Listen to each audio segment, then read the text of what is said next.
saudara menuliskan latar belakang masalah dalam bab 1 pendahuluan. Dari latar belakang masalah itu, nanti di kalimat terakhir atau di paragraf terakhir, saudara akan menulis sebuah kalimat berdasar penjelasan di atas, bla bla bla bla bla, maka saudara menjadi punya alasan mengapa tertarik untuk meneliti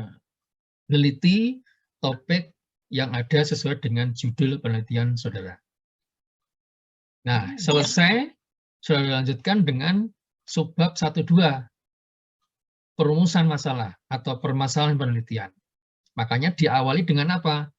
Berdasar latar belakang masalah, maka dirumuskan permasalahan penelitian sebagai berikut. 1, 2, dan seterusnya. Selesai, saudara mesti akan melanjutkan dengan bab 1.3, tujuan penelitian. Berdasar latar belakang masalah dan rumusan masalah atau permasalahan penelitian, maka tujuan penelitian ini adalah 1, 2, 3, dan seterusnya. Maka kalau saudara membaca tesis kakak kelas saudara, itu antara perumusan masalah dengan tujuan penelitian itu kalimatnya akan konsisten. Silakan nanti kalau saudara membaca ulang lagi, silakan saudara baca. Pasti antara perumusan masalah dengan tujuan itu ada konsistensi dalam penyusunan kalimat.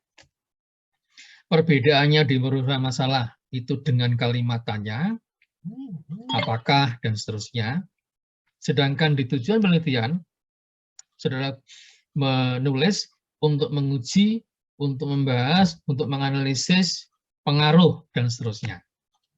Jadi kalau di perumusan masalah, apakah PAD berpengaruh terhadap belanja modal, bla bla bla, maka di tujuan penelitian untuk menganalisis, membahas, menguji pengaruh PAD terhadap belanja modal, bla bla bla. Jadi ada konsistensi kalimat. Nah, ini harus saudara perhatikan nanti ketika menyusun tugas akhir tesis. Kemudian, sesudah saudara punya tujuan, nanti akan dilanjutkan dengan subjudul yang lain yang disebut dengan manfaat penelitian. Nah, kalau manfaat ini sesuatu yang ya boleh yang diangan-angan lah, manfaatnya untuk pengambilan keputusan, manfaatnya untuk dunia pengetahuan, manfaatnya untuk riset berikutnya, dan seterusnya. Kemudian ada lagi nanti kontribusi penelitian. Nah, kontribusi penelitian ini menjadi penting karena saudara harus menuliskan apa yang menjadi unsur kebaruan riset saudara dalam kurung gap riset yang saudara harus singgung di bab pendahuluan, subbab latar belakang masalah. Oke, maka kalau kelas ini ikut nggak yang kelasnya Pak Wisnu Project Riset? Ikut, Pak. Kebetulan saya membimbing untuk 3 kelompok, kelompok 6, 13, 15. Nanti silakan dicek ya. Jadi kalau saudara melihat pada latar belakang masalah, itu harus muncul di situ apa yang menjadi unsur kebaruan. Novelty-nya itu apa? Apakah saudara menambahkan variabel? Apakah saudara menambahkan tahun? Apakah saudara menambahkan variabel mediasi? Apakah saudara memasukkan variabel moderasi? Apakah saudara memasukkan unsur teori yang terkini? Dan seterusnya, dan seterusnya. Nah, itu harus saudara singgung di bab subbab latar belakang masalah. Tentunya ada urean-urean yang mendasari sebelumnya. saudara cukup meringkas beberapa kalimat, berbagai riset, yang nanti dari berbagai riset itu saudara akan mendapatkan benang merah. Riset A sudah menganalisis A dengan B. Riset A menghubungkan hubungan variabel, menganalisis antara F dengan G. Riset B antara G dengan H. Riset C antara H dengan I, dan seterusnya. Nah, saudara mencoba melihat benang merah. F dengan G, G dengan H, H dengan I. Saudara merangkum. Kalau begitu, saudara memasukkan unsur variabel independennya itu F, dependennya itu misalnya I, lalu ada moderasi atau intervening, yaitu apa? G, H, dan seterusnya. Jadi yang belum dilakukan oleh peneliti sebelumnya, dan itu misalnya menjadi daya tarik untuk menyelesaikan permasalahan yang saudara temukan, itulah unsur kebaruan. Dan itu nanti yang saudara tulis di kontribusi penelitian. Oke. Lalu kemudian saudara menuliskan di bab 2. Nah, di bab 2 inilah pentingnya saudara membentuk teori. Saudara pentingnya melakukan mapping teori. Maka kalau saudara kelompok 6, 13, 15 waktu bimbingan awal, begitu judulnya kita sepakat, saudara sudah saya minta langsung untuk melakukan mapping teori. Mapping teori itu apa nanti gunanya? Saudara bisa pakai untuk menyusun bab 2, subbab 21, dan subbab 22, pengembangan hipotesis. Nah, sehingga nanti di dalam pengembangan hipotesis itu akan muncul hipotesis penelitian. Nah, hipotesis penelitian ini harus dibentuk berdasarkan teori, berdasarkan hasil riset yang sudah publikasi di jurnal-jurnal di berbagai tempat, dan harus terkait juga dengan perumusan masalah atau permasalahan penelitian, dan juga terkait dengan tujuan penelitian.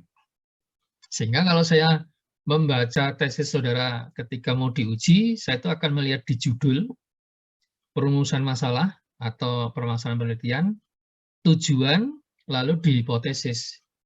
Kalau 3 itu menyusunnya konsisten, maka nanti tinggal saya lihat ini yang jadi materi kita ini. Jadi ketika saudara sudah menyusun perumusan masalah, sudah menyusun tujuan, sudah punya hipotesis, maka saya akan melihat untuk membuktikan hipotesis yang dijawab oleh Petrus, alatnya itu apa? Kalau dari tujuannya berdasarkan latar belakang subbab permasalahan penelitian untuk menganalisis, membahas pengaruh PAD terhadap belanja modal atau belanja daerah. Lebih fokus lagi belanja modal. Oke, jadi yang PAD itu unsur pendapatan daerah, yang belanja modal itu unsur belanja daerah. Jadi belanja modal itu bagian dari belanja daerah. PAD itu merupakan bagian dari pendapatan daerah. Nah, dari situ nanti akan nampak bahwa saudara itu punya teori yang saudara pakai. Kemudian juga teori itu kan sudah out of date, meskipun harus disinggung. Nah, itu pendekatan deduktif. Saudara harus memperkaya dengan mapping hasil riset yang sudah publikasi di berbagai jurnal. Itulah pendekatan induktif. Nah, kemudian saudara membentuk yang namanya subbab 22, pengembangan hipotesis. Sehingga nanti hipotesis penelitian harus saudara buktikan. Mengapa? Karena yang namanya hipotesis penelitian itu merupakan simpulan sementara. Berdasarkan simpulan sementara tersebut, saudara harus membuat sebagai sebuah kesimpulan yang permanen, yang seterusnya. terkait dengan data yang saudara kumpulkan. Nah, untuk membuktikan kesimpulan sementara yang disebut dengan hipotesis tersebut, saudara melakukan koleksi data, bagaimana mengumpulkan data, bagaimana menyebarkan kuesioner, bagaimana saudara melakukan FGD, bagaimana saudara melakukan depth study, bagaimana saudara mendapatkan data sekunder. Itu semua saudara kumpulkan dalam rangka apa? Dalam rangka untuk mendapatkan data, kemudian diolah. Nah, untuk mengolah ini, saudara perlu alat statistik. Alat statistik yang dipilih adalah yang dapat membuktikan apa yang menjadi tujuan penelitian saudara. Dalam kurung, hipotesis penelitian. Makanya tadi saya bilang, perumusan masalah, kemudian tujuan penelitian, hipotesis penelitian itu harus konsisten. Nah, terlebih-lebih lagi, kalau saya akan menambahkan dengan judul. Kalau judulnya itu dimulai dengan kata pengaruh, maka nanti di dalam membuktikan hipotesis, itu akan muncul alat yang mana yang bisa membuktikan apa yang menjadi hipotesis penelitian. Dalam kurung, uji pengaruh. Nah, uji pengaruh kan banyak. Saudara bisa pakai regresi berganda, linear. Saudara bisa menggunakan SEM, mau yang apa, Amos atau PLS. Atau saudara bisa menggunakan Efuse.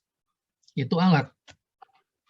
Kalau saudara memulai judulnya dengan perbedaan, maka nanti saya akan melihat di dalam pemilihan alat analisis, apakah ada alat analisis yang bisa dipakai untuk membuktikan apa yang menjadi hipotesis penelitian. Ada uji beda, ada proporsi, ada rata-rata. Ada uji beda 2 rata-rata, 2 proporsi. Ada ANOVA, ada chi-square. Tergantung berapa yang saudara mau lihat perbedaannya. 1, 2, atau lebih dari 2. Kita bisa pilih ANOVA, kita bisa pilih chi-square, proporsi dan rata-rata. Nah, ini yang kita akan pelajari. Nah, sekarang kalau saudara sudah ke perpustakaan kita di gedung perpustakaan, saudara boleh melihat lagi bagaimana topik yang ada di tesis S2, baik MM maupun Maksi. Coba yang sudah pernah membaca, karena kan ini semua pada nulis riset, project riset kan. Nah, barangkali yang sedang di Jogja, saudara sudah pernah ke perpustakaan, kemudian mengakses tesis kakak kelas saudara, coba. Kalau saudara lihat tesis kakak kelas saudara, itu judulnya lebih banyak dimulai dengan kata apa? Pengaruh. Pengaruh. Jadi yang terbayang di kakak kelas saudara ketika dulu belajar tentang menulis tesis, itu karena referensinya itu juga banyak dimulai dengan kata pengaruh, akibatnya apa? Nah, ketika menulis juga dikaitkan dengan apa yang dimulai dengan kata pengaruh. Oleh karena itu, ketika semakin banyak kita membaca berbagai alat uji statistik, itu akan memperkaya kita di dalam kita menulis tesis. Tadi sore saya ngajar statistika 1. Kemudian saya juga bertanya kepada adik-adik kelas saudara yang S1. Coba sekarang yang S1 dari kelas A2. Kan nanti akan menulis tugas akhir. Sudah pernah ke perpustakaan? Kan tadi ada sekitar 14 orang yang hadir. Sudah Pak? Coba skripsinya banyak di STKPN itu dimulai dengan kata apa? Sama dengan jawaban Petrus tadi. Dimulai dengan kata pengaruh.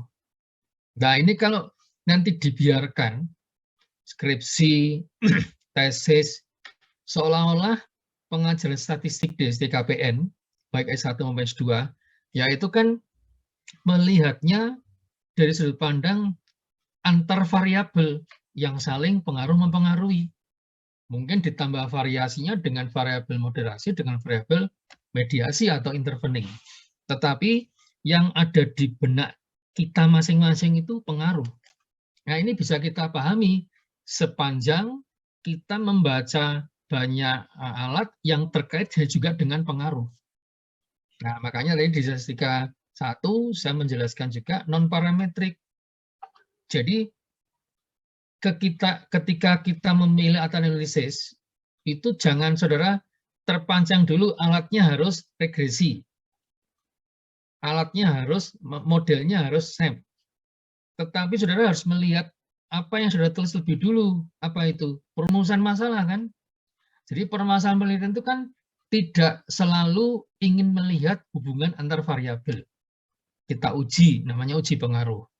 Kita juga bisa menggunakan bagaimana bentuk hubungannya, uji korelasi.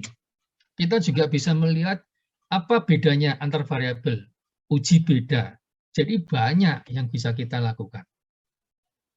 Loh Pak, berarti kalau kita menulis tesis, misalnya saya memilih tentang perbedaan kinerja pemerintahan daerah sebelum COVID dan pada masa COVID. Boleh nggak Pak pakai uji beda dua rata-rata? Silahkan. Kebetulan saya kemarin sudah menguji bimbingan saya sendiri, Linda, S1, itu menggunakan alat uji beda. Karena ketika saya tanya apa yang nanti akan saudara teliti untuk skripsinya, saya tanya dulu, Pak, saya ingin melihat bagaimana pengaruh COVID terhadap kinerja pemerintah daerah. Nah, kembali lagi kepada pengaruh. Nah, saya coba ubah. Menggunakan alat yang lain. Jadi jangan semuanya menggunakan regresi. Karena permasalahan itu kan banyak. Nggak hanya kita lihat dari sisi pengaruh. Kita bisa melihat dari sisi hubungan. Kita bisa melihat dari sisi perbedaan. Maka menggunakan uji beda dua rata-rata. Jadi yang kolom A itu isinya PAD 4 kabupaten 1 kota di DIY 2001 sampai 2019. Yang kolom B itu PAD kabupaten kota di DIY 2020-2021. Yang kolom A itu pada saat sebelum pandemi, yang 2021-2020 pada masa pandemi. Jadi yang pada yang kolom A sebelum pandemi berarti ada 5 kabupaten kota dikalikan 9 tahun kan, selama 2001 sampai 2019 9 tahun ada 9 kali 5 ada 45. Yang kolom B itu ada 5 kabupaten kota untuk 2 tahun 2020-2021. Jadi 5 kali 2 10, yang kolom A 45, yang kolom B 10. Yang dicari kan perbedaan rata-ratanya. Nah, kemudian untuk menguji itu harus ada syaratnya, yaitu datanya harus berdistribusi normal. Nah, makanya diuji menggunakan uji chi-square test. Ternyata datanya tidak berdistribusi normal. Meskipun kan sudah jumlah 45 ditambah 10 kan 55, lebih dari 30. Ternyata tidak normal. Maka menggunakan uji beda dua rata-rata yang statistik non-parametrik. Jadi Linda itu, mahasiswa saya itu menggunakan 3 alat.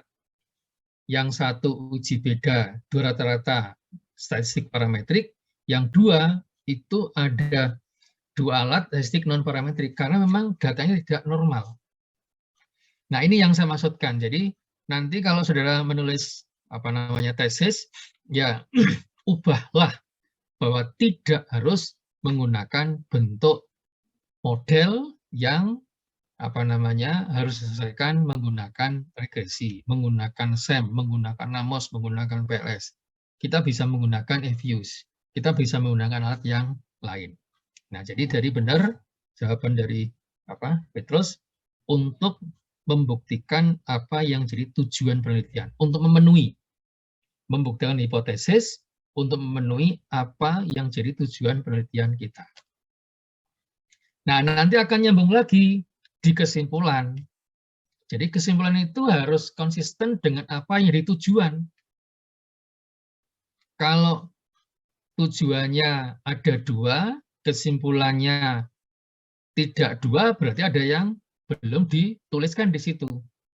Sehingga ada tujuannya yang belum bisa dirangkum di dalam kesimpulan tersebut. Nah, mungkin bisa ditambahkan barangkali kalau terkait dengan adanya data yang adanya hipotesis yang tidak signifikan, saudara bisa masukkan tambahan kesimpulan. Jadi kalau tujuannya dua, mungkin bisa kesimpulannya ada tiga. Yang ketiga itu unsur yang perlu saudara lakukan, yang nanti akan dilanjuti dengan saran atau implementasi kebijakan dari apa yang saudara sarankan. Nah, ini ada kesinambungan dari bab 1 sampai dengan bab 5. Nah, statistik ini di mana letaknya? Jadi sudah dijawab untuk membuktikan apa yang menjadi hipotesis, apa yang menjadi tujuan penelitian. Memenuhi tujuan penelitian, membuktikan hipotesis. Nah, begitu saudara selesai di hipotesis, bab 2, saudara akan lanjut ke bab 3. Nah, di bab 3 itu materi tentang metode penelitian. Disitulah statistik banyak sekali disinggung. Saudara harus menjelaskan apa? Bagaimana mengumpulkan data, bagaimana mendefinisikan variabel operasional, bagaimana saudara memilih indikator, kalau itu variabelnya adalah variabel yang tidak terukur. Bagaimana saudara memilih alat analisis yang tepat, yang saudara akan pakai untuk menjawab apa yang jadi tujuan penelitian. Nah, jadi bab 3 itulah letak mata kuliah kita, statistika, yang terkait dengan bab 3. Untuk analisis data, namanya kan statistika dan analisis data. Nah, analisis data ini ada di bab 4 pembahasan. Pada waktu seri worksheet, Pak Baldrick sudah menyinggung bagaimana kita melakukan penulisan di bab 4. Tabel yang saudara tulis di bab 4 itu harus dibunyikan. Dibunyikannya itu bukan variabel PAD, rata-ratanya 10, minimumnya 5, maksimumnya 15, deviasinya setengah. Itu bukan membunyikan. Itu membunyikan tabel, tapi bukan menganalisis isi dari tabel itu. Jadi kalau misalnya data minimum variabel PAD ada 10. Saya ceritakan PAD 10 itu ada di Kabupaten Bantul tahun 2005. Nanti akan saudara pakai di pembahasan. Ketika ada hipotesis yang tidak signifikan, barangkali data minimum, data maksimum yang saudara rinci untuk kejadian di daerah mana, di tahun berapa itu akan menjadi faktor menambah. Oh, ternyata tidak signifikannya hipotesis kedua itu karena ada variabel PAD yang rendahnya itu sangat rendah sekali. Tingginya sangat tinggi sekali sehingga deviasinya besar. Nah, nanti akan saudara pakai untuk menambah di pembahasan itu. Jadi jangan ditulis PAD 10, maksimum, minimum 5. Nah, itu membunyikan tabel, bukan menganalisis, membacakan makna tabel. Nah, kemudian yang terkait nanti dengan statistika dan analisis data, tentunya bisa kita lihat dari ini yang kemarin disinggung oleh Pak Niko, yaitu di abstrak. Nah, statistik itu juga harus disinggung di abstrak dari saudara menulis tesis, saudara menulis paper atau artikel. Jadi paper atau artikel itu harus ada abstrak. Kemudian di tesis nanti juga harus ada abstrak. Nah, statistik yang saudara pilih itu saudara munculkan di situ. Oke, jadi Petrus silakan ditulis nama nomor ya di grup biar saya tidak lupa untuk mencatat sebagai aktivitas kelas. Siapa? Sebelum saya lanjutkan, silakan kalau ada pertanyaan dengan pancingan saya tadi, silakan.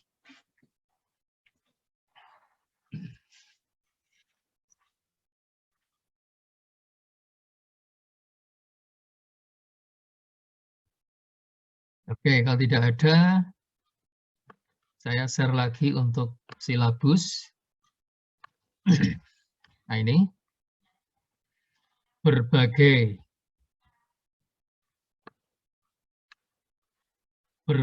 pilihan, memahami berbagai pilihan, jadi alatnya banyak, ada uji beda, uji pengaruh, uji hubungan.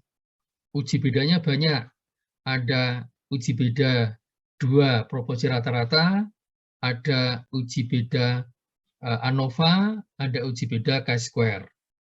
Kemudian yang uji pengaruh, uji hubungan, saudara bisa menggunakan regresi berganda, itu yang linear, atau saudara menggunakan model SEM, nanti alatnya bisa AMOS, bisa PLS. Kapan saudara menggunakan AMOS, kapan saudara menggunakan PLS, sudah kita singgung ketika saya mengajar di mata kuliah untuk metodologi penelitian yang namanya berganti dengan rangsangan dan metode penelitian. Itu di semester 1 kemarin. Kemudian memahami berbagai pilihan.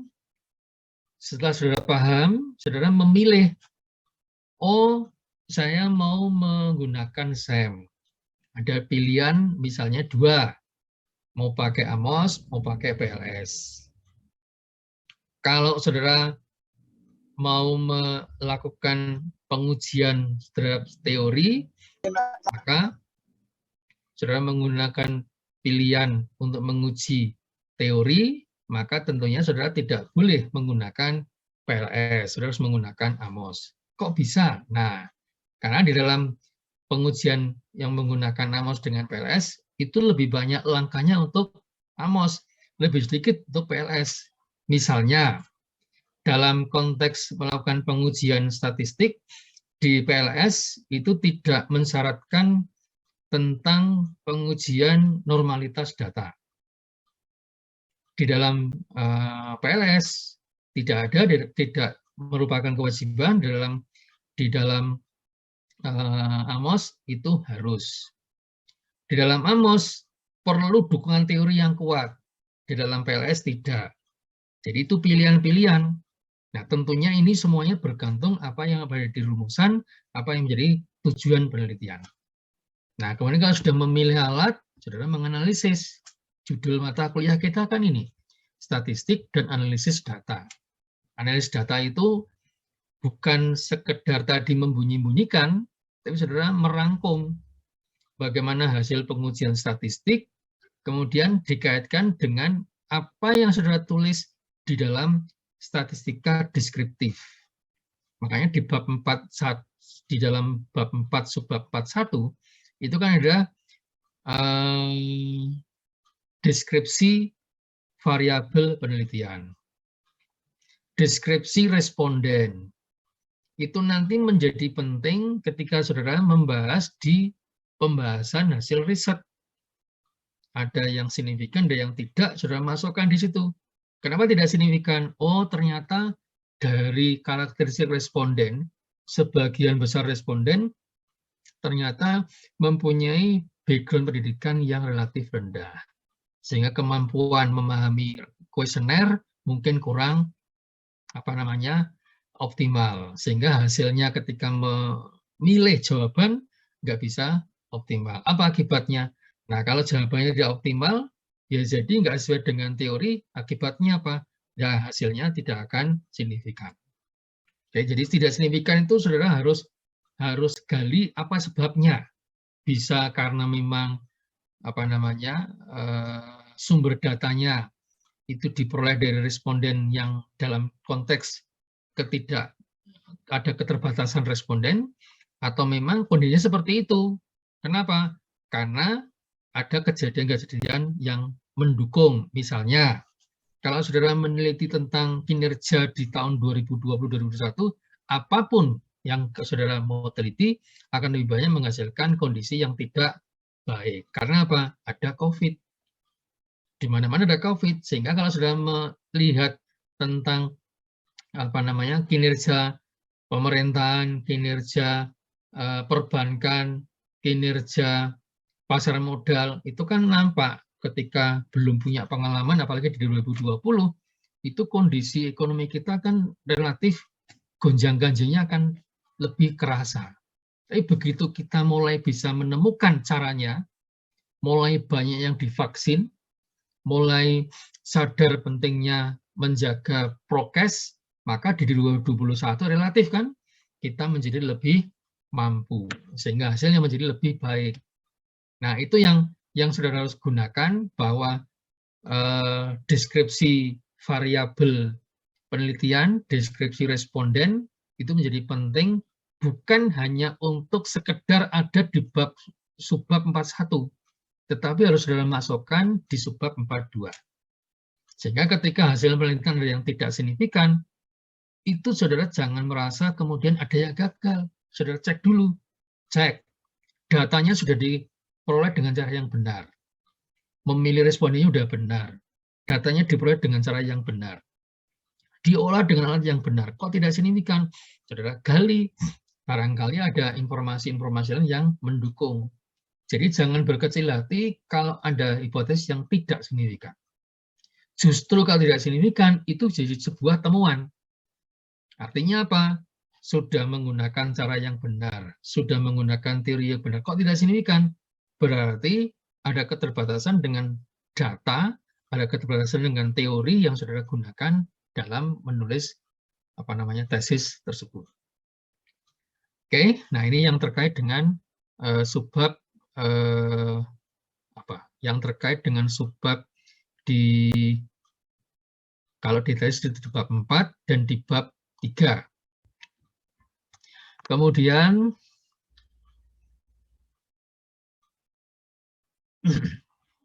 nah ini yang penting untuk evaluasi. Ini Pak Batik sudah minta jangan fokus di 2 kali ujian, tapi banyaklah dari aktivitas, dari paparan, dari kuis dan seterusnya, sehingga boleh dibilang ini kan hampir sepadan. Nah, saya sudah dapat nilai saudara UTS dari Pak Har. Ya, kalau dibilang UTS saudara tidak terlalu bagus.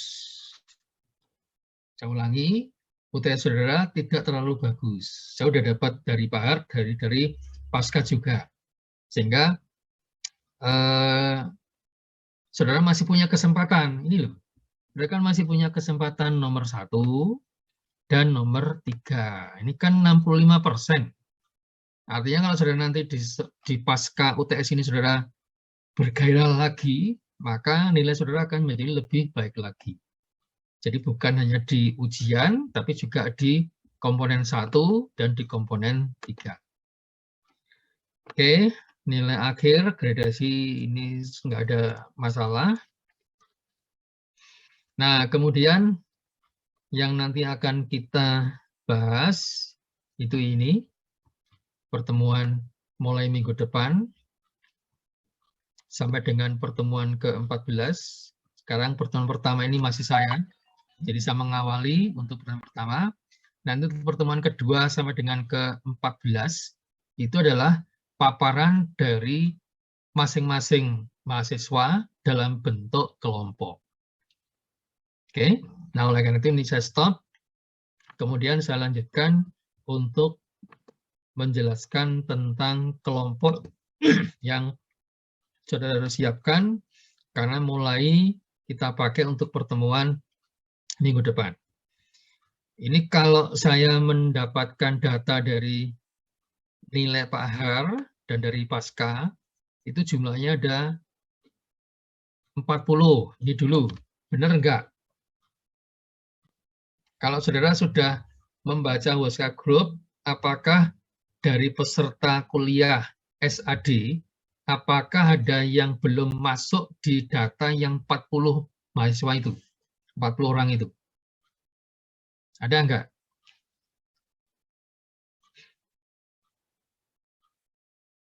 Sudah masuk semua yang 40?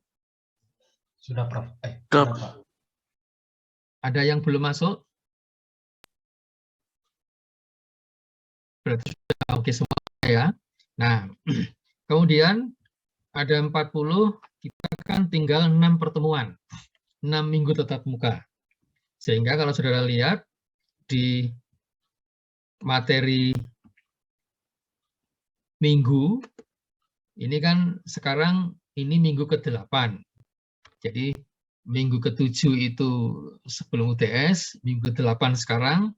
Nah, mulai minggu ke-9 ini, minggu ke-9 sampai dengan minggu ke-14 itu paparan dari masing-masing kelompok.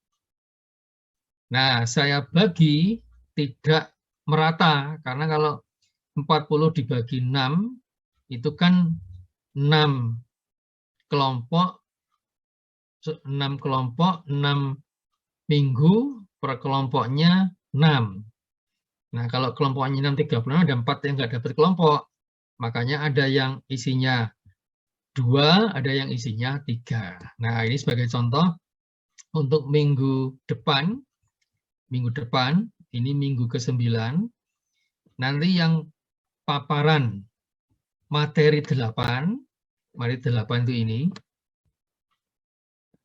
diskriminan analisis, ini ada sumbernya, ada di silabus, itu adalah kelompok 1A, 2 orang, 1B, 2 orang, 1C, 2 orang. Jadi ada 3 kelompok 1 di minggu ke-9 yang akan memaparkan 3 kelompok itu, 1A, 1B, 1C, materinya tentang diskriminan analisis. Tentunya nggak akan mungkin sama. Masing-masing boleh menjelaskan dari berbagai aspek, sehingga akan memperkaya materi tentang diskriminan analisis. Oke. Nah, itu disusun oleh kelompok 1A, nomor mahasiswanya ada di kolom B, 1B, 2 orang, kemudian 1C, 2 orang. Nah, ini yang memaparkan kelompok 1A, 1B, 1C masing-masing. Kemudian paparan dari masing-masing kelompok, 1A sendiri, 1B, 1C itu masing-masing 30 menit. Kemudian yang akan memberikan kritik, pertanyaan, saran, dan seterusnya, itu adalah kelompok yang akan paparan presentasi minggu berikutnya, minggu ke-10. Oke. Jadi, kelompok 1A nanti yang akan mengkritisi 2A. 1B yang akan mengkritisi 2B. 1C yang akan mengkritisi 2C. Jelas ya? Kenapa begitu tidak saya buat bebas? Karena kalau saya buat bebas, biasanya nanti yang aktif ya itu saja. Sehingga nanti kalau misalnya 1A ini sudah presentasi, nanti yang bertanya misalnya ini, yang bertanya misalnya nanti nomor, saya itu suka angka 69. Wah, 69 nggak ada. Ya sudahlah, 96. Nah ini, ada 96. 0796 ada hadir di sini. Norma mahasiswa 796 hadir di sini. Tidak hadir. Saya yang paling ingat umroh. Umroh ada?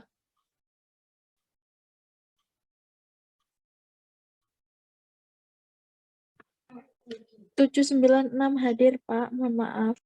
79 hadir. 796 namanya siapa? Zeti Maksuma, Pak. siapa? Yeti. Oke, Yeti. Nah, misalnya ini ya. Misalnya kelompok 1A selesai paparan, nanti 1B selesai paparan, 1C selesai paparan masing-masing 30 menit. Nanti yang bertanya untuk 1A, 1B, 1C itu misalnya itu Yeti tadi. Minggu berikutnya ya Yeti lagi. Minggu berikutnya misalnya 97. Ada 97? Sambil saya ngabsen ini. 97 hadir.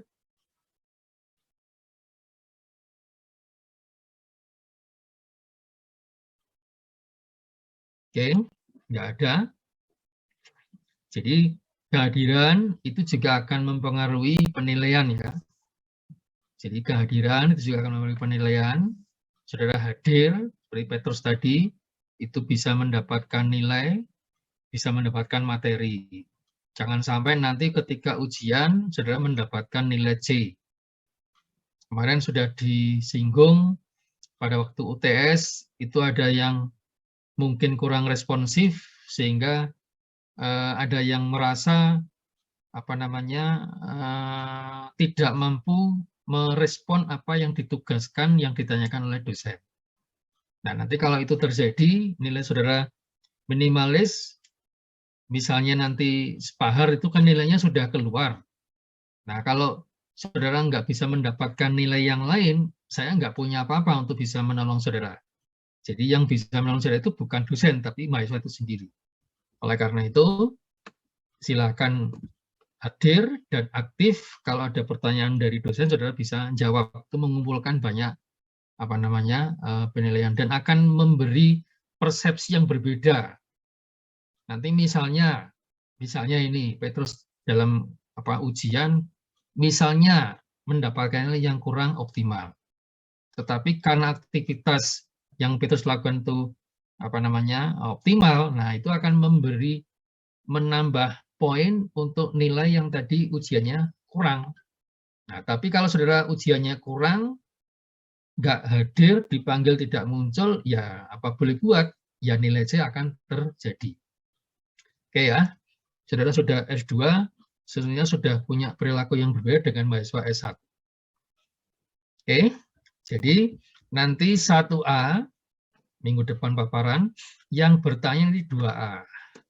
1B, saudara mengkritisi 2B. 1C, yang mengkritisi 2C. Sehingga nanti semuanya per kelompok di kolom C ini akan mendapatkan nilai aktivitas kelas. Di samping tentunya nilai paparan yang akan masuk di dalam poin yang 30% tadi. UTS 35, UAS 35, macam-macam kan ada 30. Nah, paparan, presentasi, jawab soal, jawab di kelas pertanyaan bisa jawab aktif, itu masuk di yang 30% tadi. Nah, itu akan membantu saudara mendapatkan nilai yang optimal. Oke. Kemudian yang presentasi itu menyusun materi dalam bentuk PPT, bukan dalam bentuk paper ya, menyusun materi dalam bentuk format PPT yang sesuai dengan materinya masing-masing. Jadi kalau minggu depan nanti 3 kelompok ini, 1A, 1B, 1C, materinya 8, berarti menjelaskan topik tentang discriminant analysis. Dari sumbernya. Kemudian yang saudara tulis di dalam PPT itu apa yang dipelajari di dalam discriminant analysis. Intinya itu analisis discriminant itu mempelajari tentang apa, digunakan untuk apa, mengapa penting dalam menjadi alat pengujian statistik. Oke. Nah, sesudah saudara menuliskan dalam bentuk PPT, saudara nanti akan melakukan critical review dari 2 paper. Dari 2 paper ini. Masing-masing PPT, yaitu poin-poin materi, sesuai dengan teorinya, materinya, misalnya discriminant analysis, kemudian dan review artikel dari 2 paper yang sudah publikasi di jurnal. Jadi nanti kelompok 1A ini presentasi tentang diskriminan, kemudian di bagian berikutnya menjelaskan paper yang sudah publikasi, alatnya adalah discriminant analysis. Bagaimana menggunakan discriminant analysis di dalam riset yang dilakukan. Jadi papernya Pak Badrik misalnya, papernya Pak Meswanto misalnya sebagai contoh, itu menggunakan alat uji hipotesisnya adalah discriminant analysis. Nah, saudara cari paper-paper yang alatnya itu uji discriminant analysis. Nah, untuk apa tujuannya? Untuk memberi wacana bahwa kalau saudara mau menggunakan alat uji statistik namanya discriminant analysis, itu ketika saudara sedang membuat riset dengan tujuan seperti itu. Nah, makanya kalau saudara melakukan review terhadap artikel 2 yang saya maksud di situ, ya saudara bisa menunjukkan bahwa paper tersebut itu adalah paper yang alatnya discriminant analysis karena tujuannya ABCD dan seterusnya. Oke. Jadi bukan dalam bentuk paper doc ya, dalam bentuk PPT. Kemudian jangan lupa setiap paparan presentasi, jadi kalau minggu depan nanti 1A, 1B, 1C itu mengumpulkan PPT dan jurnal 2 artikel dari jurnal yang mendukung yang saudara kritik review terhadap kaitan dengan judul materi misalnya tentang discriminant analysis. Demikian juga untuk minggu-minggu berikutnya. Oke, ini untuk materi minggu depan.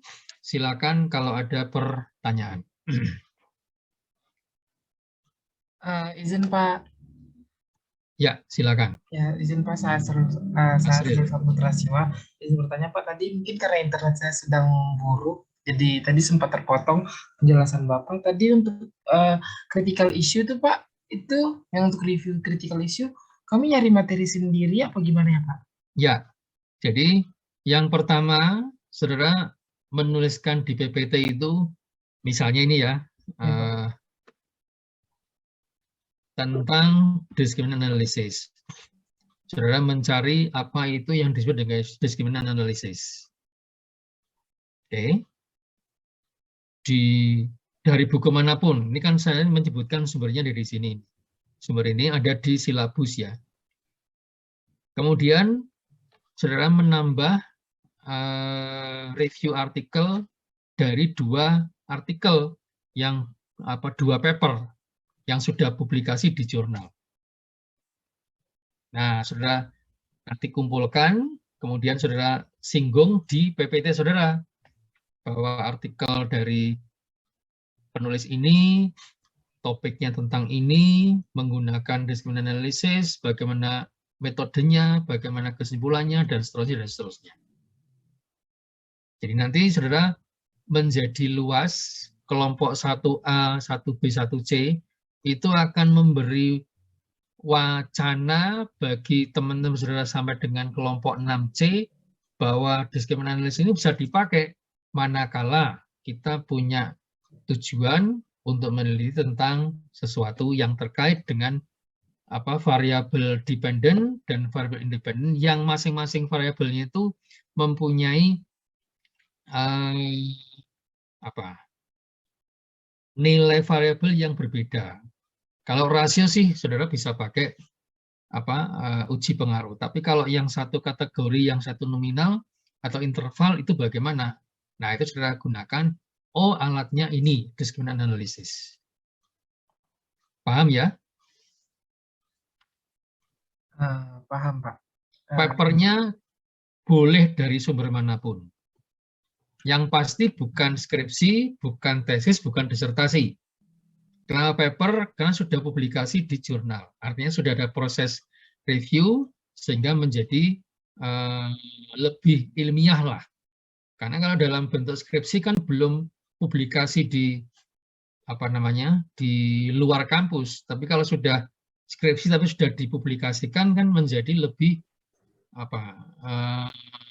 luas cakupannya sehingga dibaca oleh banyak orang. Dalam menulis tesis pun kan saudara lebih disarankan tidak menggunakan skripsi, tesis sekalipun disertasi. Tapi misalnya dari skripsi tapi sudah publikasi, itu akan lebih mempunyai makna daripada skripsi atau tesis atau disertasi. Termasuk working paper. Working paper itu kan masih berproses. Jadi belum sebuah final yang yang benar-benar sudah bisa dinilai oleh reviewer ketika mau publikasi di jurnal. Oke? Silakan yang lain. Izin Pak, mau bertanya lagi Pak. Ya, silakan. Ini Pak, kan tadi untuk kelompok tadi kan untuk kelompok 1A, B, C itu nanti yang bakalan nanya 2A, B, C. Nah, ya, jadi kalau 1A itu yang bertanya 2A. Oke, Pak. B yang bertanya 2B. 1C yang bertanya 2C. Ya, Pak. Nah, kalau untuk kelompok 2 itu ditanya sama kelompok 3 apa kelompok 1, Pak? Nanti kalau kelompok 2 presentasi, minggu ke-10 nanti yang bertanya 2A, itu yang bertanya 3A. Oh, iya baik, Pak. 2B, 3B. 2C, 2 orang yang bertanya 3C. Ini ada 3 orang. Karena nggak bisa merata, karena tadi jumlahnya 40.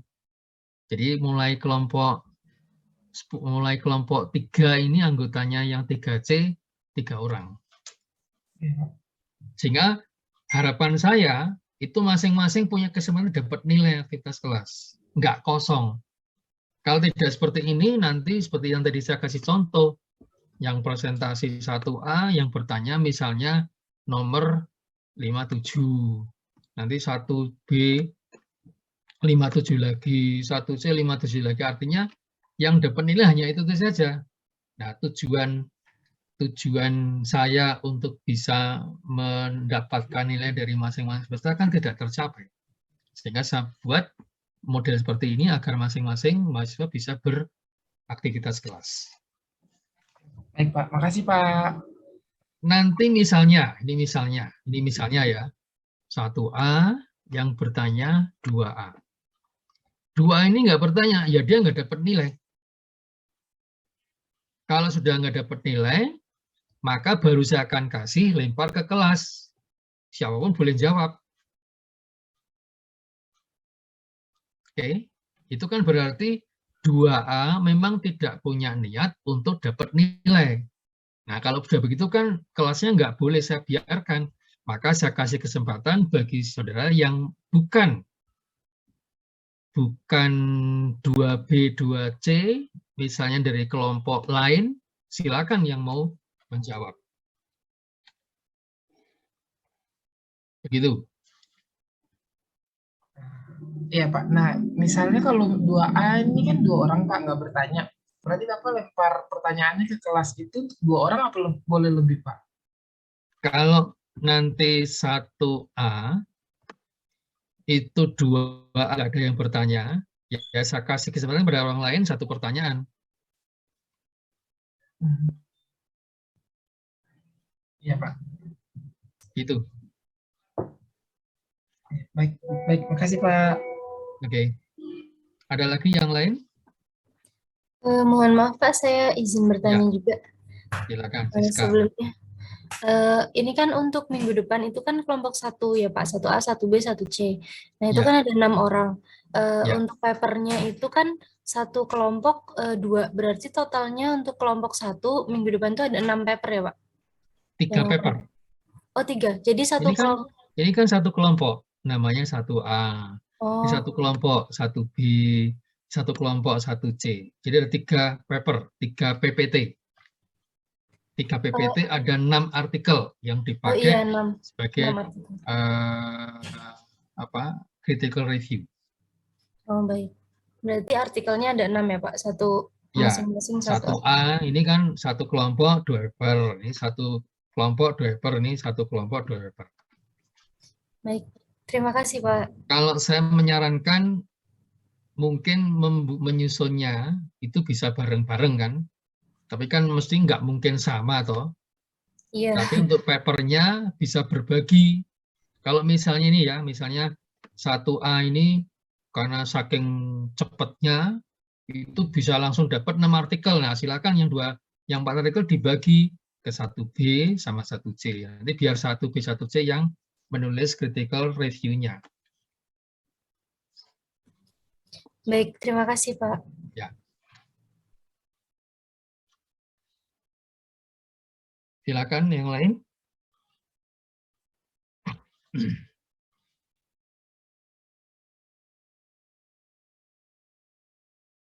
Saya ingin bertanya, Pak.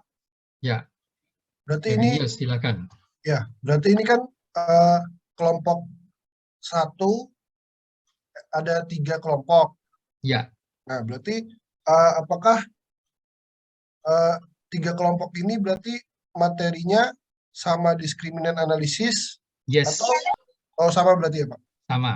Tetapi Cuma kan nggak bedanya mungkin masing-masing. menyajikannya sama persis kan. Ketika menyusun kan ada penekanan-penekanan tertentu yang akan berbeda. Kalau sama kan berarti nanti ya ketiga kelompok ini kan membuat barang-barang di copy paste kan bukan begitu. Bekerja sendiri-sendiri, satu kelompok sendiri.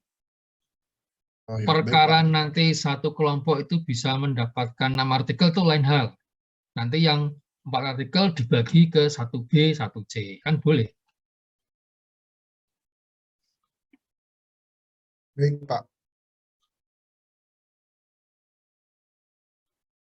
Kalau sumber tentang diskriminan analisis kan banyak. Nah, kalau dari 3 buku kan nggak mungkin sama. Artinya masing-masing penulis buku tentang statistik itu kan punya fokus-fokus yang ingin ditonjolkan. Nah, jadi nggak mungkin seragam lah. Maka kalau sudah membaca buku statistik, alatnya sama. Ketika bicara regresi ya seperti itu, tapi apa yang mau disampaikan kan masing-masing penulis buku itu punya strategi masing-masing, punya cara masing-masing. Nah, tentunya nanti ketika saudara menulis pun 1A, 1B, 1C juga akan berbeda.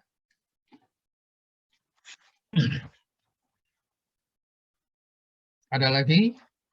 Ini kaitan dengan tugas.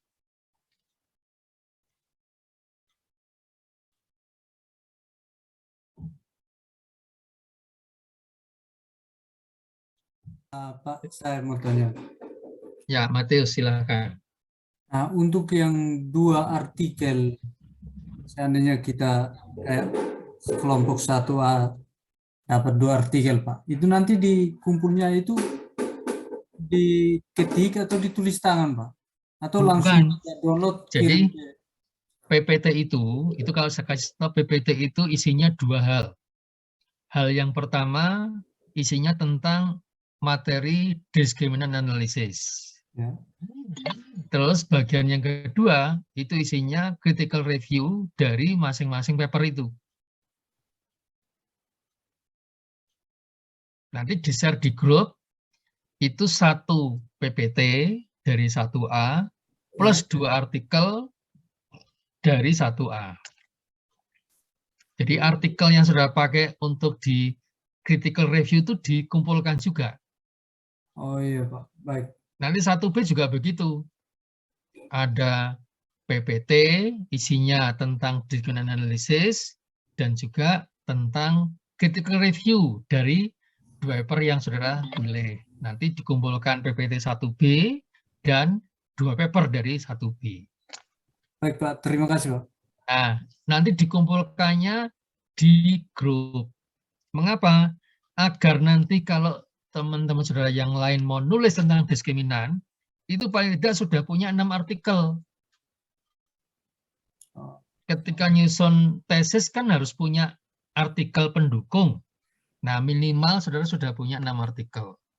Ini nanti juga punya 6 artikel. Itu yang saya maksud. Jadi, ketika saya ngajar itu tidak ada satu yang tidak ada manfaatnya.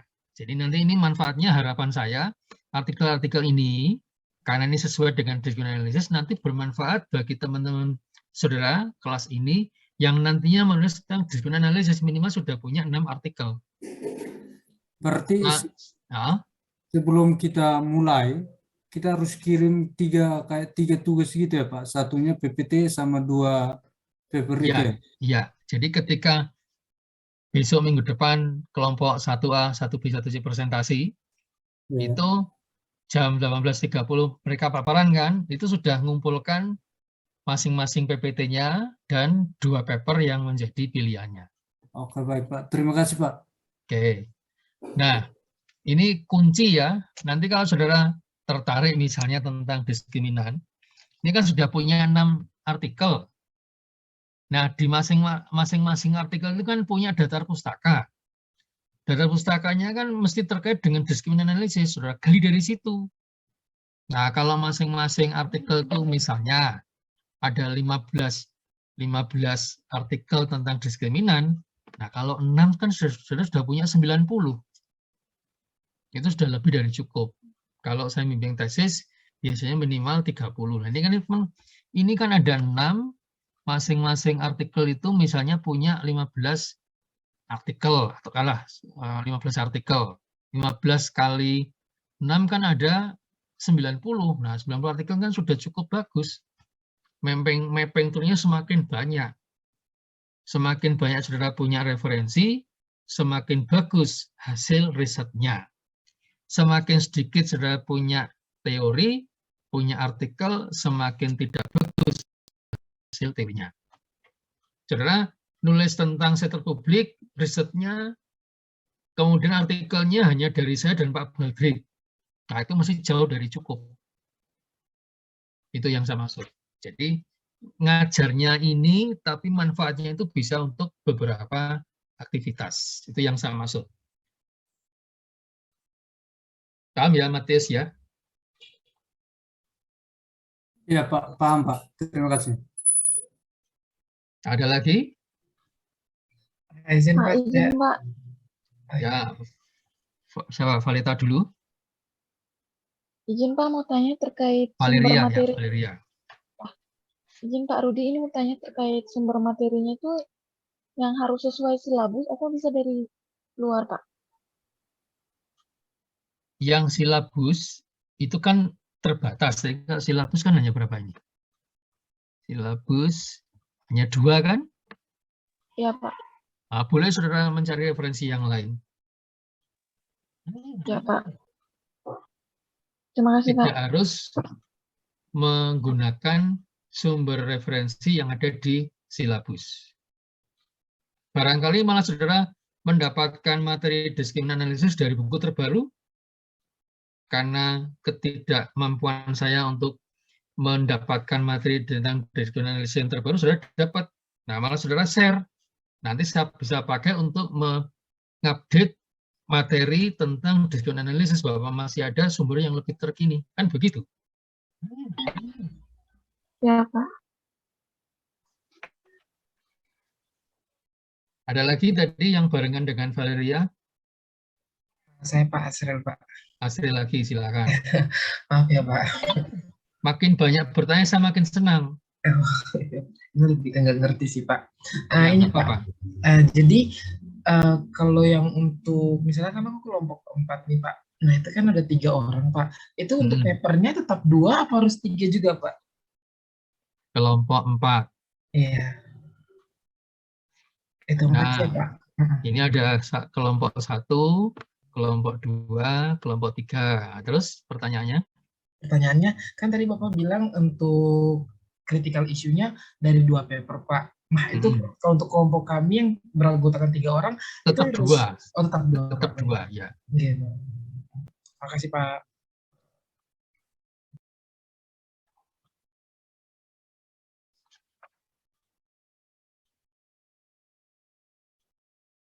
Kalau tidak ada, saya lanjut dengan materi lain. Ini sudah cukup ya. Oke, saya stop. Nah, saya akan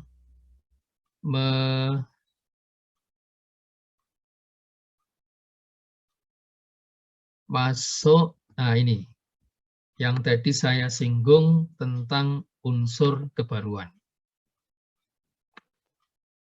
Nah ini.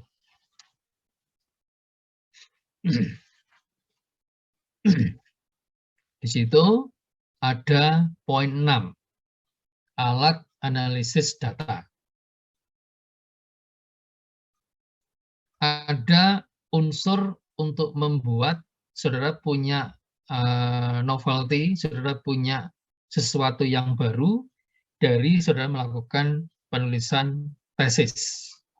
Nah, ini ada teori, ada artikel. Nanti dari teori artikel kan akan muncul variabel.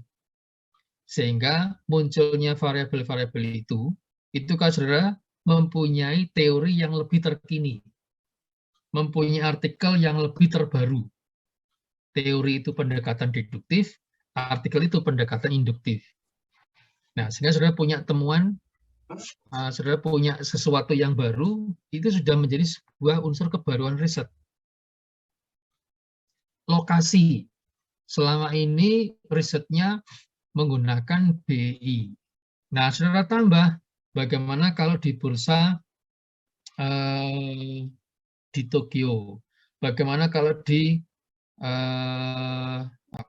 Hong Kong, bagaimana kalau di New York Stock Exchange. Itu juga merupakan unsur kebaruan. Jadi apakah riset yang selama ini lokasinya di BI, ketika nanti itu diuji cobakan risetnya, modelnya sama di bursa efek yang lain, apakah masih konsisten hasilnya?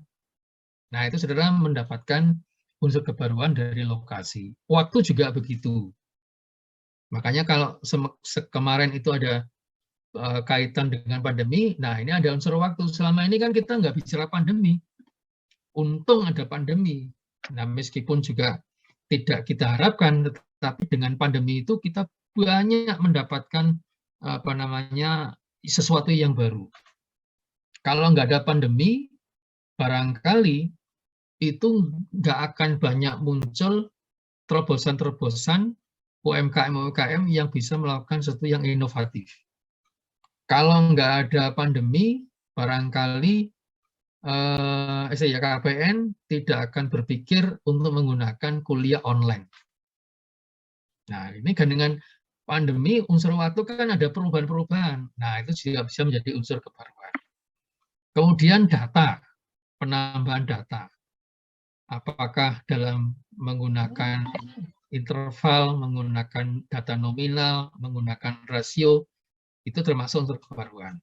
Model, ya semuanya ini regresi berganda linear, sudah tambahkan dengan moderasi, sudah tambahkan dengan mediasi. Nah, sekarang yang terakhir yang kaitan dengan mata kuliah SAD, alat analisis data.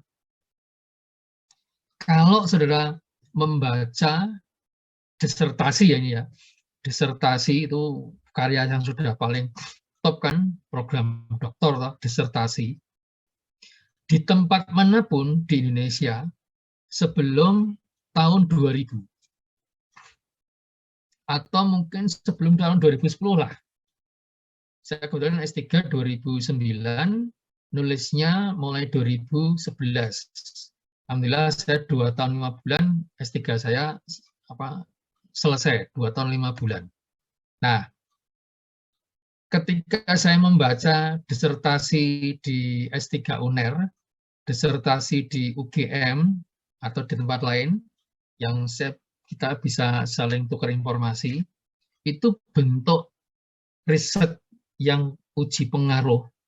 Itu alatnya menggunakan regresi berganda, alatnya SPSS. Oke. Nah, baru di 2010-an muncul ada AMOS waktu itu, ada PLS. Nah, akhirnya apa?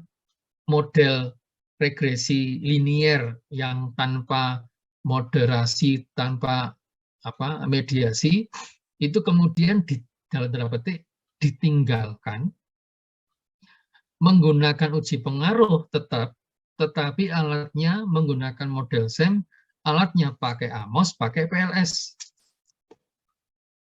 Dalam perkembangan waktunya pun, PLS yang saya pakai dulu, itu tidak seperti sekarang ini. Jadi kalau saya dulu ada variabel desentralisasi fiskal, ada variabel belanja modal, ada variabel pertumbuhan ekonomi, ada variabel kesejahteraan masyarakat, itu dulu yang saya masukkan ke dalam running program pakai PLS, itu bukan angka besaran PAD, besaran pertumbuhan ekonomi, besaran belanja modal, tapi pembobotan. Jadi saya kebetulan punya 175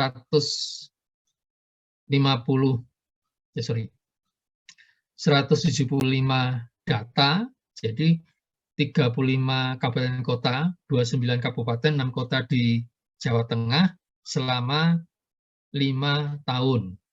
Jadi 35 kali 5, 175, ya kan? Nah, yang saya masukkan ke program PLS itu bukan angka-angka itu, tetapi pembobotan. Jadi saya sortir dulu data PAD dari data pertama sampai dengan data ke 175. Oke, jadi 29 kabupaten, 5 kota di Jawa Tengah selama 5 tahun. Saya sortir, nanti yang 25 pertama itu dikasih skor 1. 25 kedua skornya 2. 25 terakhir skornya 5. Nah, 1 sampai dengan 5 itulah yang saya masukkan ke PLS. Karena waktu itu alatnya PLS seperti itu. Nah, kalau sekarang kan yang saudara masukkan di PLS ya data PAD itu, bukan pembobotannya. Nah, itu yang saya masukkan. Sehingga unsur kebaruan riset itu juga bisa menggunakan alat analisis saudara pakai.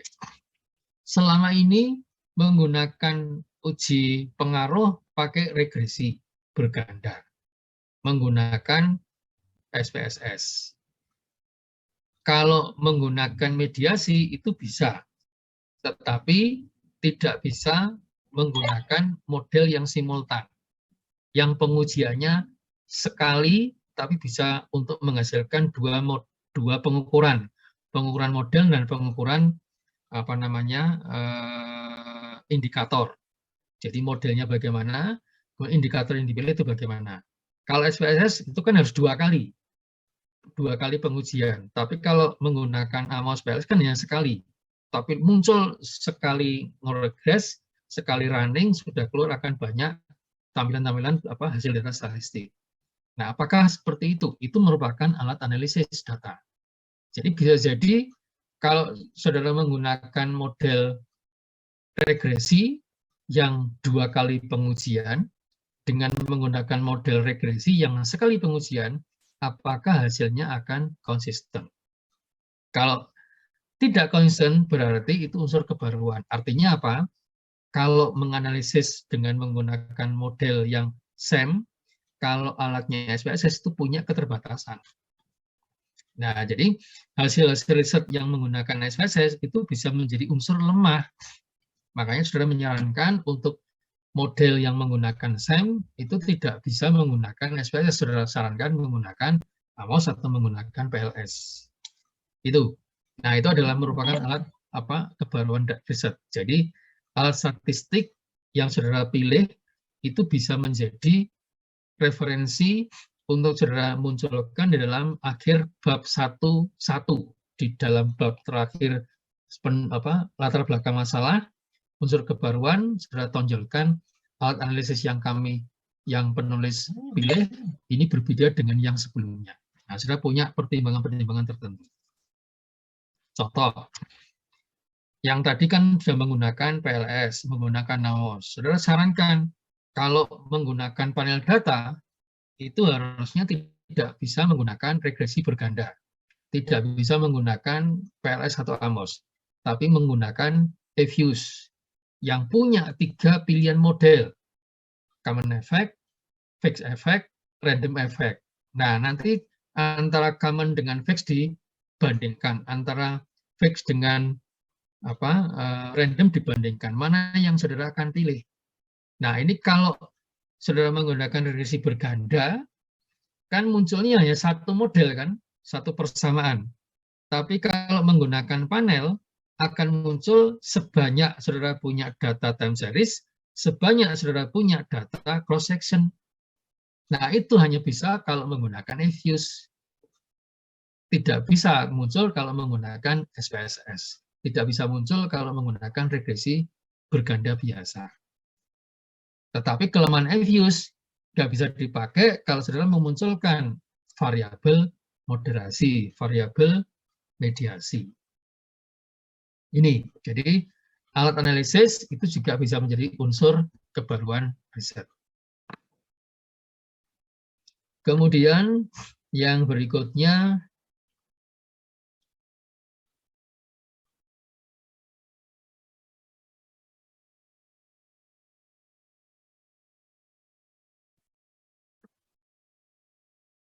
nah ini yang tadi saya jelaskan. Ini kalau saudara membuka dari awal, ini banyak informasi penting yang terkadang terlewatkan seperti di dalam pengujian statistik. Ya. Ini mengapa perlu grand theory, tadi sudah saya jelaskan. Makanya memilih grand theory di bab 2 itu jadi penting. Nah, ini ada pembeda konsep sampai dengan variabel laten manifest. Kemudian saya menjelaskan juga, ini catatan saya, pentingnya definisi operasional variabel yang ada di bab 3, metode penelitian.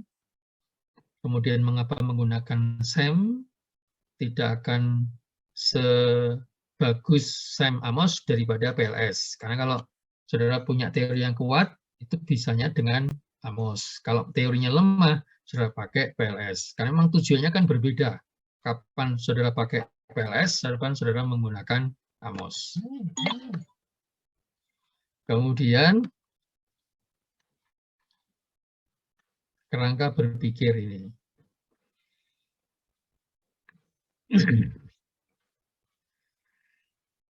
Nah ini. Ini kan saudara nulis bab 2 kan, tentang studi teoritik. Landasan teori diawali dengan berbagai teori. Teori agensi, teori signaling, teori perilaku konsumen, teori pemasaran, ini kan semua studi teoritik. Nah, kalau sudah membaca teori, itu kan munculnya sudah beberapa waktu yang lalu. Oke. Sehingga ini merupakan pendekatan deduktif. Makanya di dalam bab 2 tesis saudara nanti, sesudah saudara menuliskan tentang teori, saudara akan melanjutkan dengan subbab 2 itu pengembangan hipotesis. Di dalam pengembangan hipotesis, saudara menuliskan tadi hasil mapping artikel dari jurnal. Maka tadi kalau saya mengasalkan 6 artikel, kemudian di masing-masing artikel itu misalnya ada 15, saudara sudah punya 6 kali 15. Jadi yang menulis diskriminan analisis itu sudah punya 90 artikel. Itu masuk sebagai studi empirik. Nah, studi empirik ini merupakan pendekatan induktif, empirik, empiris, deduktif, teoritis, teoritik, kalau induktif, empiris atau studi empirik. Nah, mengapa ini diperlukan? Karena ini merupakan temuan dari riset yang terkini. Kalau buku ini sudah beberapa waktu yang lalu. Kalau riset yang sudah publish ini kan yang terkini, yang sesuai dengan kondisi di objek penelitian masing-masing. Sehingga dari dua pendekatan deduktif dan induktif, saudara menyusun di bab 2 itu, sebab 22, pengembangan hipotesis. Ini yang dimaksud. Nah, ini harus saudara buktikan dengan alat. Ini kan kesimpulan sementara. Nah, untuk bisa mendapatkan hasil yang permanen, kesimpulannya itu bisa permanen, maka saudara mengkoleksi data, menyebar kuesioner, melakukan wawancara, mencari data BEI, mencari data di bi.go.id, ojk.go.id, bbs.go.id, datang ke STKPN, mencari data jumlah mahasiswa dari waktu ke waktu. Itu semuanya data primer dan sekunder. Untuk apa? Untuk saudara pakai diolah dalam uji statistik untuk membuktikan hipotesis yang nanti kalau itu hasilnya keluar namanya tesis. Nah, kalau saya dulu disertasi. Nah, tesis dan disertasi ini itu akan memberikan kontribusi bagi, balik lagi kan, ini panahnya, bagi pendekatan deduktif, menambah unsur studi teoritik. Bagi studi empirik, ini bisa menambah hasil di studi empirik. Sehingga lengkaplah sudah dua pendekatan, deduktif dan induktif itu diperkaya dengan hasil riset kita. Makanya kalau Pak, saya bingung mau nyari topik. Nah, cari topik itu gampang, nggak usah apa namanya semedi, nggak usah bertapa, itu kelamaan. Saudara searching menggunakan ponselnya masing-masing. Saudara datang ke perpustakaan STKPN. Apa yang dibaca? Bacalah bagian akhir dari artikel. Bacalah bagian akhir dari tesis. Apa itu? Saran, riset, saran, tesis. Salah satu sarannya mesti apa? Penelitian berikutnya disarankan untuk menambah variabel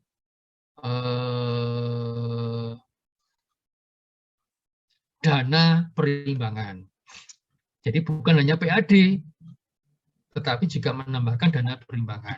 Dana perimbangan yang mana? Kan ada 3, dana bagi hasil, dana alokasi umum, dan alokasi khusus. Nah, yang kaitan dengan otonomi daerah, desentralisasi fiskal, itu adalah dana alokasi umum. Maka, saudara meneliti, ada PAD, ada DAU. Akan muncul riset tentang ilusi fiskal. Akan muncul riset tentang flavor effect. Nah, ini yang saudara gampang mencarinya, bacalah hasil riset, artikel, tesis di saran pada bab 5. Itu paling gampang nyarinya. Nah, kalau sudah disarankan nyari variabel, misalnya dana perimbangan DAU, nah, saudara punya bekal kan? Yang riset saudara sedang baca itu ada PAD, disarankan nambah DAU, sudah. Riset berikutnya, tambahkan DAU pada risetnya, modelnya persis. Itu sudah merupakan pengembangan penelitian, sudah merupakan temuan hasil unsur kebaruan dari sebuah penelitian. Oke. Kemudian berikutnya, ini juga yang penting, tentang signifikan tidak signifikan. Ketika, coba saya tunjukkan hasilnya dulu ya.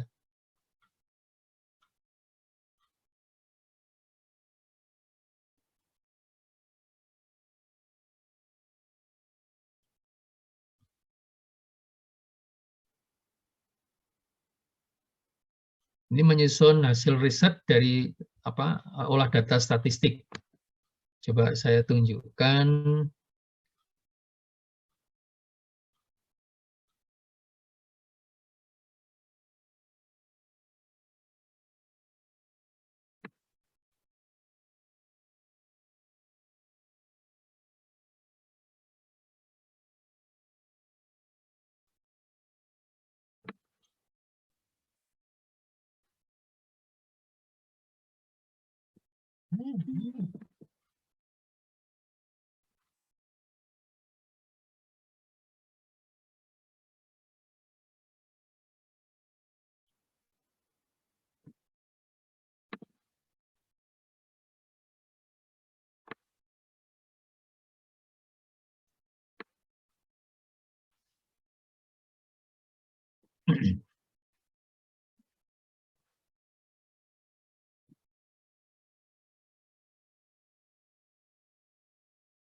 Ini saya stop dulu.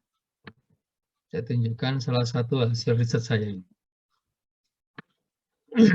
Ini judulnya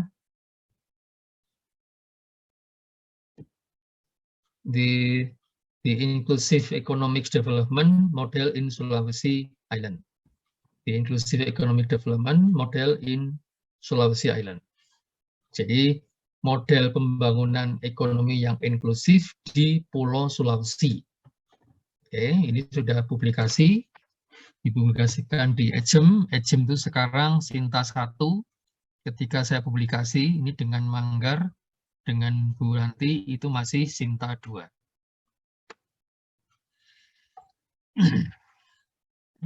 Nah, ini modelnya.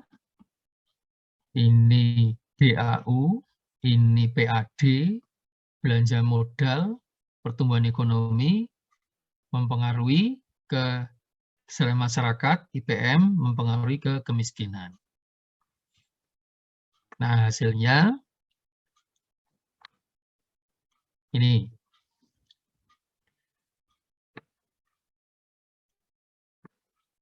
Ini hasilnya. Ada hipotesis 1. Hipotesis 1 itu tadi DAU berpengaruh signifikan, berpengaruh terhadap belanja modal. Ya, hipotesis 1, hipotesis 2, PAD berpengaruh positif terhadap belanja modal. Nah, ini sebagai contoh hipotesis 1 yang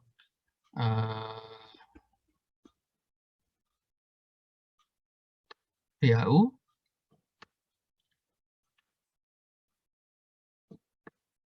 Nah, hipotesis 1 saya teliti untuk Pulau Sulawesi. Berarti ini kabupaten dan kota. Jadi datanya saya kelompokkan, seluruh kabupaten kota di Sulawesi saya jadikan satu, saya olah. Oke. Kemudian kalau per kabupaten, bagaimana? Kalau per kota, bagaimana? Per provinsi nih. Per provinsi ada 6 provinsi. Di Sulawesi Barat, Sulawesi Utara, Sulawesi Tenggara, Sulawesi Tengah, Sulawesi Utara, Gorontalo. Nah, ini masing-masing berbeda hasilnya. Nah, ini prediksinya semuanya kan berpengaruh positif. Untuk hipotesis pertama tadi. Apa? Hipotesis pertama tadi, DAU berpengaruh positif terhadap belanja modal. Nah, teorinya kan berpengaruh positif ini. Nah, ini pengaruh positif.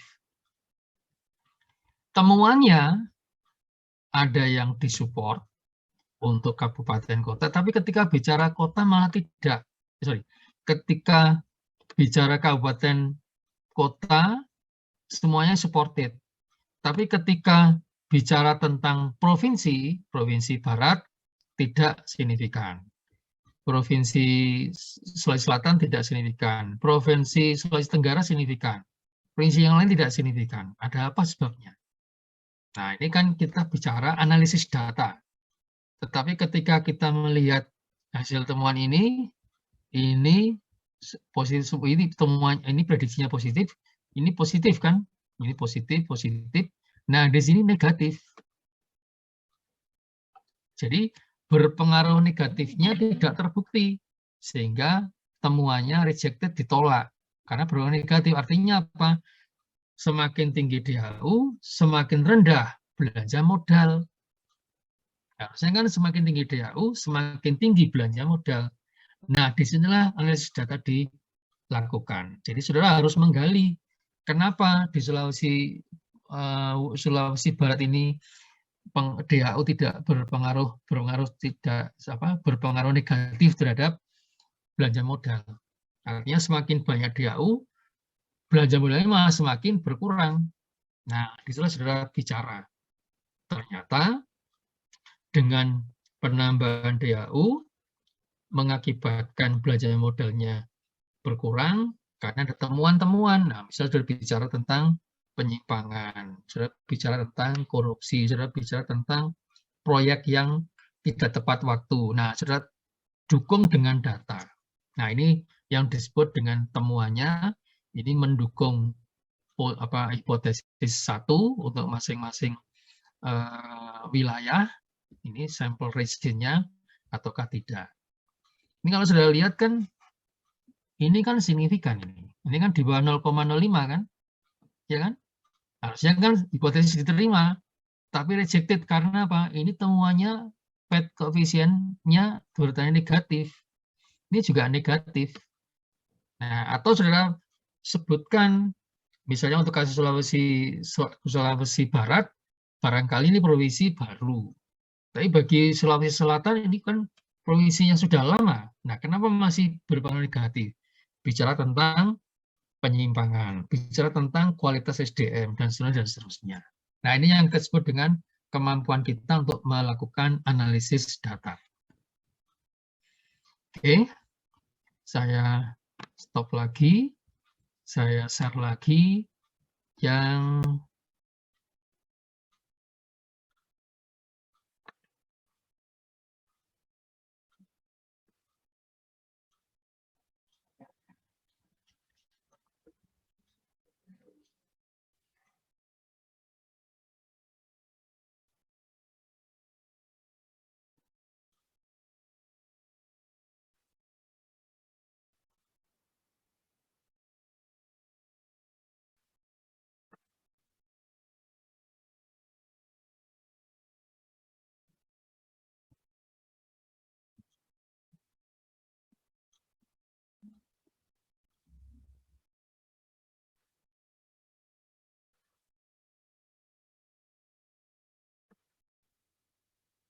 ya, sudah berganti ya layarnya ya. Ya Pak, sudah. Sudah ya. Sudah, Pak. Nah, ini penting. Nah, ini tentang signifikan. Saya masih membaca tesis kakak kelas saudara yang menguji signifikan atau tidak itu dengan membandingkan. Jadi menulis di bab 3 metode penelitian di statistiknya itu, menerima H0 atau HA, coba menerima H0 atau HA itu dengan menggunakan 5 langkah statistik yang sudah pelajari di statistika 1. Menyusun hipotesis, kemudian menemukan nilai kritis, menemukan nilai hitung, membuat keputusan, kemudian menyimpulkan. Itu langkah. Langkah itu tidak saudara ikuti. Karena yang disebut dengan menyusun hipotesis itu sudah ada di bab 2. Namanya pengembangan hipotesis. Oke. Kemudian hipotesis itu akan diterima atau tidak, itu sudah dijelaskan di dalam bab 3. Teknik analisis. Jadi jangan menggunakan lagi konsep T hitung dibandingkan dengan T kritis. Z hitung dengan Z kritis. Itu sudah nggak dipakai lagi. Karena saudara menggunakan alat, maka otomatis di dalam alat itu, statistik itu, sudah akan muncul P signifikan. Nah, P signifikan atau P value itu yang saudara bandingkan dengan alfa yang saudara tentukan. Misalnya berapa 5%. Nah, berarti P value ini kan P signifikan ini kan di bawah 5%. Berarti HA diterima. Dalam kurung, hipotesis yang saudara susun, yang saudara tulis di bab 2, itu diterima signifikan. Oke, jadi jangan, saya karena masih, kebetulan saya mengelola jurnal, itu banyak mempublikasikan ringkasan artikel dari tesisnya anak-anak S2 kita. Di situ masih ada tahapan-tahapan analisis, bahkan di dalam menganalisis masih menggunakan T hitung, T tabel atau kritis. Z hitung dengan Z tabel atau Z kritis. Itu tidak lagi. Sudah pakai P value yang sudah bandingkan dengan alfa, misalnya 5%. Oke. Nah, saya beri catatan bintang. Signifikan alfa 5%. Lalu bolehkah kita menentukan tidak 5%? Silakan. Jadi kalau penelitian sosial itu alfa tingkat kesalahan itu antara 5 sampai 10. Tapi kalau saudara kuliah di kedokteran, di teknik yang banyak menggunakan alat-alat lab, itu alfanya antara 1 sampai 5%. Jadi kalau 1% silakan, tapi di kedokteran, di lab. Tapi kalau sosial seperti kita, ekonomi, akuntansi manajemen, maka banyak menggunakan data sosial 5-10%. Oleh karena itu, saudara bisa rentangkan, dilebarkan alfanya. Jadi kalau misalnya 5% ditolak, saudara buat jadi 10%.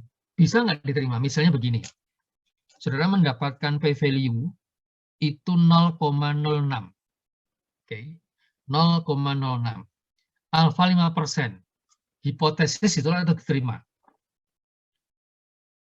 Yang sudah susun di bab 2. Ditolak, Pak. Itu ditolak. Lebih dari. Ditolak kan? Nah, terus saudara membuat hipotesis, membuat ulasan ditolak. Padahal teori yang saudara pakai itu diterima. Nah, saudara buat bagaimana kalau alfa 10%? Diterima enggak kalau alfa 10%? Diterima, Pak. P-nya 0,06, alfanya 10%. Hipotesis diterima. Diterima. Saudara beri tanda bintang 2. Alfa 5%, alfa 5% ditolak, alfa 10% diterima. Nah, jadi saudara punya alasan. Jadi kalau 10% masih sesuai dengan teori. Secara ilmiah, penelitian sosial dimungkinkan alfa maksimum 10%. Jadi jangan takut dengan ditolak 5%. Saudara buat. Kalau 10% diterima, saudara buat masih sesuai dengan teori. Jelas ya? Ada pertanyaan sampai di sini?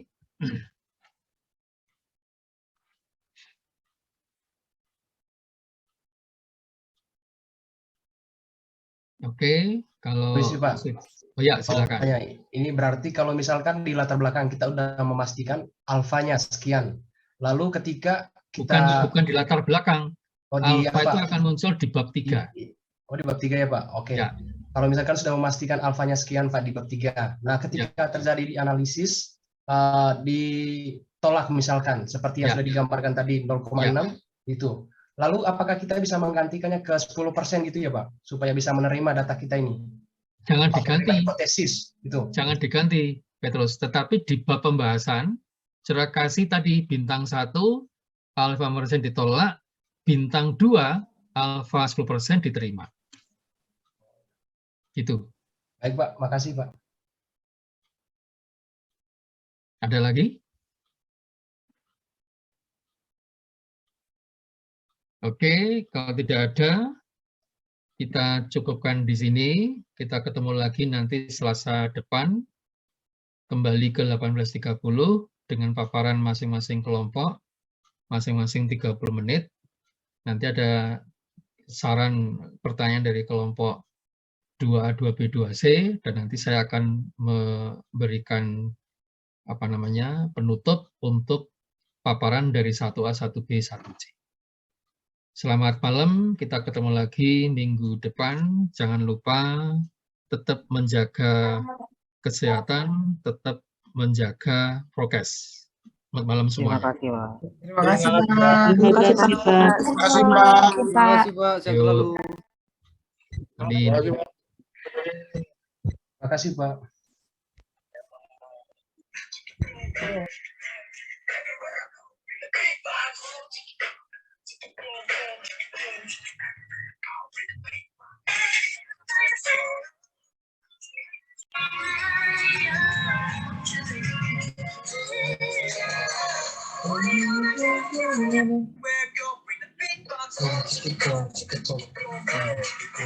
Everywhere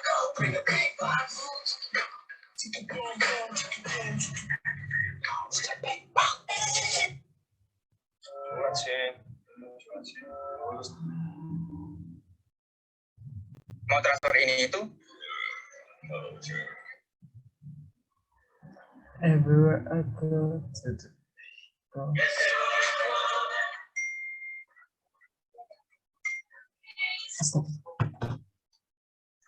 Guys. Siap. Iya ya Allah, sorry kebiasaan. Kamsahamnida semuanya. Semangat. Bye. Ajaib. Kayak